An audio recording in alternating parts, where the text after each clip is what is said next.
Welcome back, and we're continuing the conversation here at the Berlin Global Dialogue. It's good to be in the house with you all this morning. I see some smiles, but not everybody's smiling. I'm happy to see you.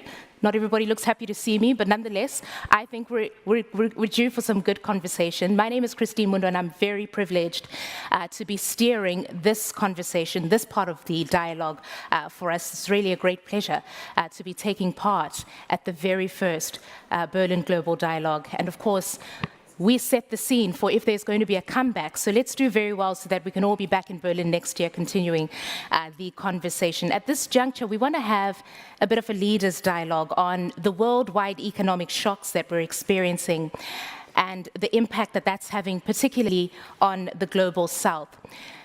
Ladies and gentlemen, as we speak today, more than half of the world's developing countries are currently in debt distress, or they're headed towards debt distress. That is the reality for a number of countries in the Global South today. And part of the conversation here at the Berlin Global Dialogue is, of course, bringing the perspective of all regions of the world. And so I'm very happy to, not only as a young voice, be steering this conversation, but also getting the representation of the part of the world that I come from, and really putting our heads together in terms of taking this opportune moment to bringing us the solutions that we need to resolve some of the challenges that we're experiencing.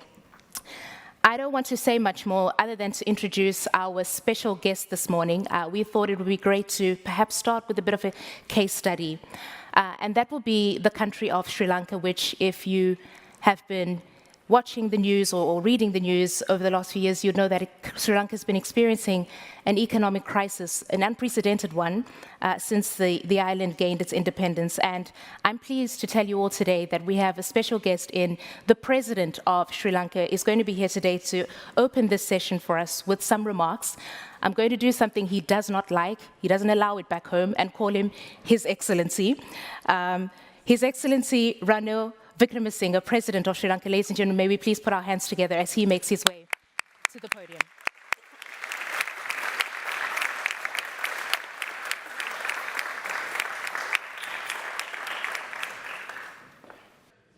Madam Moderator, Excellencies, ladies and gentlemen, friends, I must begin by thanking Professor Roller, Chairman of the Berlin Global Dialogue, for inviting me to this inaugural session.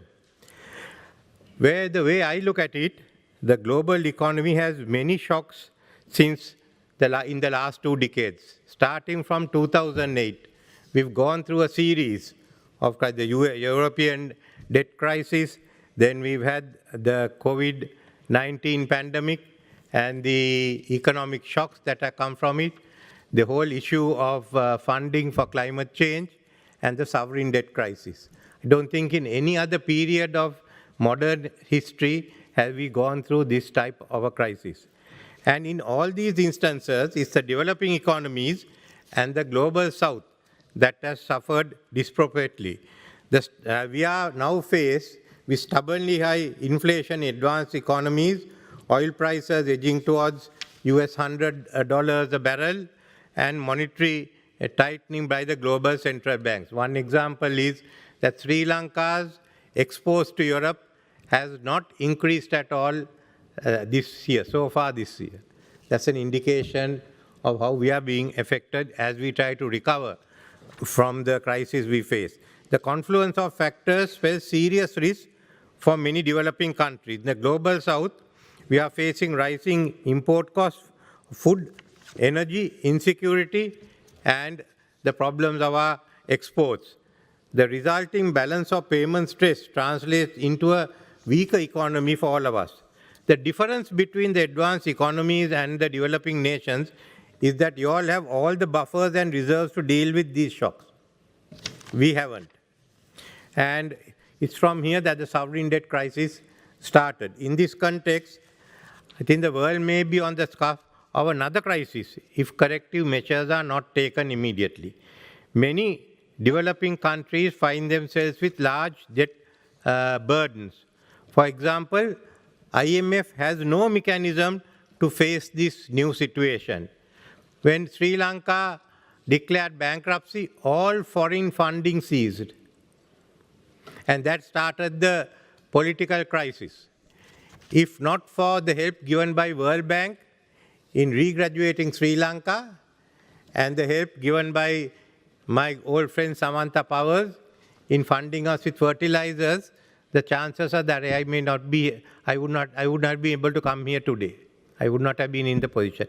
It's so bad, and there's no way in which you can help any country which declares bankrupt. But in this case, especially, I am glad that Germany is doing its part as the largest culminative contributor to the Green Climate Fund. We have both the climate change mitigation and debt restructuring, both of which we have to handle with minimum funds available. The funding on the table is woefully inadequate to address the vast challenges at hand. So we haven't got any money, but we do have 100 billion with the IMF. Let's start with that money. 100 billion is better than nothing. Then let's see how we can raise the rest of it, because though I talk of Sri Lanka, I must say Africa's need, especially of the low-income countries, are far greater than ours. And the problems Africa faces need not be described by me, because I think there are enough representatives here. The developing countries require financing up to US 5.9 trillion to fulfill their nationally determined contributions. Then a further US 4 trillion annum for clean energy technology to achieve net zero emissions. Look at Sri Lanka's financing needs. For our climate prosperity plan to succeed, we need 26.5 billion US dollars by 2030. These are a country that's bankrupt, and who the IMF states will have, for the next few years, a growth rate of 3.5%, if we are lucky. Here again, global coordination and leadership to resolve these challenges have simply not been sufficient to address the magnitude or the urgency of the problem. So what we need here is a new architecture. Now, we've been talking of the many crises and shocks we have discussed today are interlinked. And we've been talking of what we have to do. First, we've all agreed that the core of the international financial architecture today was designed almost 80 years ago. The world has seen dramatic changes since then, with many emerging economies in Asia, Middle East, South America, and Africa becoming global economic powerhouses. However, the international architecture has seen relatively mild reforms. The international financial architecture available makes the debt restructuring too complex. This we have all agreed on. The magnitude of the challenges discussed today requires ambitious action. Developing nations will not be able to mobilize the financing required to combat climate change. There is an urgent need for a significant increase in the envelope of concessional financing made available through the multilateral development banks. The MDB assets are considerable, can be deployed in risk mitigating instruments. Tax havens are still left out of this question. Why don't we bring them in the same sanctions we have applied to Russia? There are many. The concession and financing should be accessible by a broader group of countries, including the middle-income nations facing numerous economic vulnerabilities. In the depth of Sri Lanka's economic crisis of 2022, even though the country was implementing robust IMF-supported reforms, the country could not access any new foreign concessional financing due to its situation or debt distress. I must tell you that the negotiations with the IMF is certainly not tailored for these situations. It's still the old way of negotiating. So what do we require? I think we have a whole lot of proposals, starting from the Bridgetown Initiative onwards, as how to deal with it. The Paris Climate Summit is preparing a roadmap. Now, I'm not going to add anything more to it. All I'm saying is choose from this. Let's act. But it's aggravated because the developing countries, to emerge from the prevailing economic challenges, including debt requests, a critical requirement is open access to trade, investment, capital, technology flows. But unfortunately, the great power rivalries and geopolitics have been an emerging threat for such market success. The Washington Consensus was rejected in Jake Sullivan's address at the Brookings Institute, with new concept of de-risking and decoupling. The developing South, which was compelled to follow the Washington Consensus, is now asked to do a 180-degree turn even without consultation with us. Since decoupling and since the Brookings speech, whatever it is, we have been asked to change the system. We were compelled to get into it. Now we are told this is no longer relevant. Furthermore, Belt and Road Initiative has been labeled as a cohesive program, and the participating countries like Sri Lanka is looked upon with suspicion.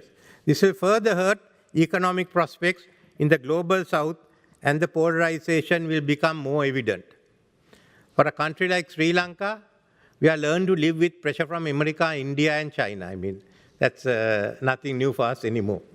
The United States is witnessing an acrimonious run-up to the 2024 election year, which will detract from its ability to lead in this instance.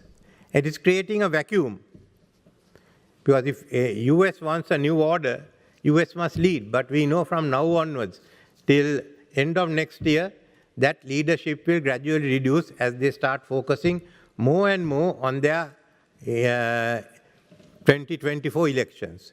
So then what happens to the rest of us? Then, on the other hand, you are finding a challenge to G7 and G7 and Quad, which is the expansion of the BRICS, what we call the BRICS Plus. The South is now looking for alternative leadership. And we can see the G20 has been downgraded. So in this situation, are we going to act in 2024? Let's talk. It's useless giving any more solutions. It's what are we going to face? We know in 2024, the US leadership may not be there. Then who is going to act? So I think it's a chance for the EU to come up and work with the other countries. There's no one else. So I am suggesting that EU, together with G20, BRICS, certainly USA, and some selected other Asian and African nations not represented, the IMF and the NDBs, and you can bring in the big financial institutions, private ones, sit down and find urgent solutions. We are talking of the Summit for the Future. Summit for the Future is in September next year. Elections are in November next year. So I can't see a Summit for the Future bringing anything out before the elections take place in 2024. But 2024 is the year to act. We are watching 2024. And whether we can come up with a new international architecture that better reflects the global realities of today and provides effective representation for those who need it.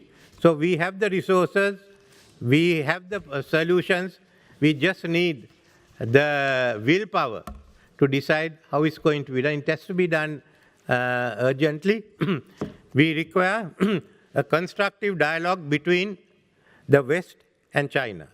We need a constructive dialogue between US and China. We need a constructive dialogue between EU and China. Otherwise, we will not move forward. So this is the stark reality. It's a question of how we get together and how we work and who's going to take the lead in 2024. Thank you.